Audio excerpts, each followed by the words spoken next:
Acquaint yourself with him. Forget this contract approach of prayer. It will make you tarry long in the wilderness. Seek to know him. Return to him. As you do so, the Lord himself will build you up.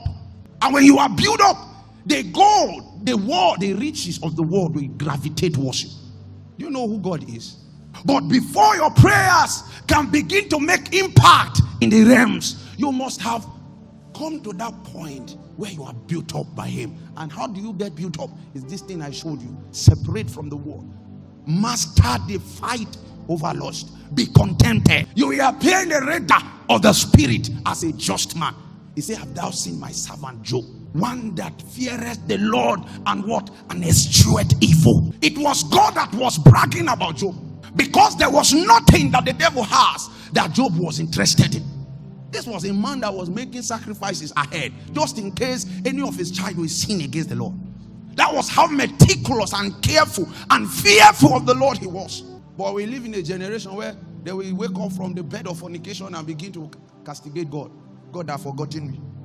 This thing know they work. God know they answer prayer. This is someone that have not sustained a consistent prayer posture for 2 months. Started 21 days fast. Before the end of the 3rd day, he has eaten twice. And he's complaining. He's complaining. He said, pray that you enter not into temptation. If you don't pray, you will fall into temptation. And your garment will be stained. And when your garment is stained, you have given the devil occasion to accuse you before the Lord. That was the story of Joshua the high priest. I was showing us last week. The Bible showed us Joshua the high priest was standing before God.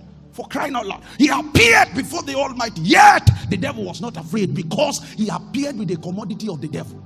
The devil was there to accuse him, because when we saw why the devil had the capacity to accuse him, we saw that he was standing before the Lord with a stained garment. And that is the situation of many.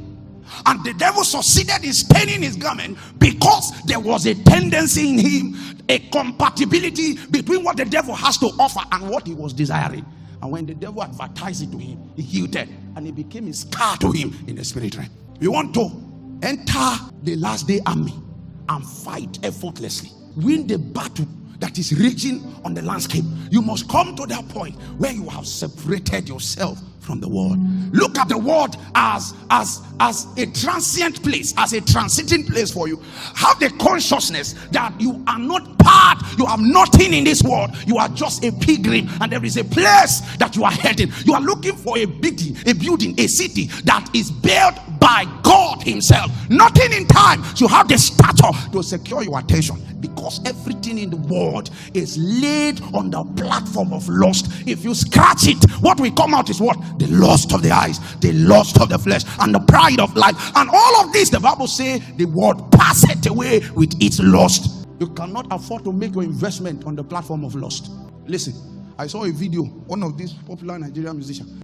They show a video, he was flaunting watch, flaunting money, flaunting this. And somebody took his time to analyze the worth of everything he flaunted in that video. And he amounted to about 1.2 billion. 1.2 billion. He just sat in the plane, the chain, the watch, the ring, everything he wore ended up as 1.2 billion. I said, is this all you could use 1.2 billion to do? If they did not tell you the price, you will not know the price of the chain. Right? If they did not tell you that this watch is $100 and something thousand, you will not know. But that is what the average young man will see. And go and carry a lady's pant. He will go and carry, he want to chill with the big boys. But he's not aware that everything in the world exists on a shaky foundation called lust. And it's only a matter of time. It will fade away. Everything. So nothing in time should have the stature to keep your heart glued to it. If it comes to you, it means the Lord wants you to have it, so enjoy it. But if it does not come, don't focus on it. That is not the object of pursuit. The only thing that you were commanded to seek first is what? Is the kingdom. That is the way to stay afloat in a corrupt civilization. And you are not part of it. If you step out of a corrupt civilization, you will receive the power to affect and influence that civilization. But you cannot change what you are part of. If you are a sinner, you cannot convert a sinner. Are you aware? If you are a poor man, you can't help the poor. If you are weak, you can't help the weak. It takes strength to help the weak.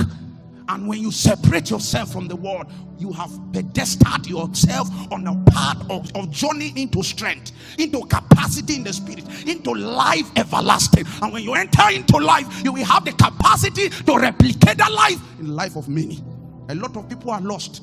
They may be thinking they are living. They are not living. They are only existing.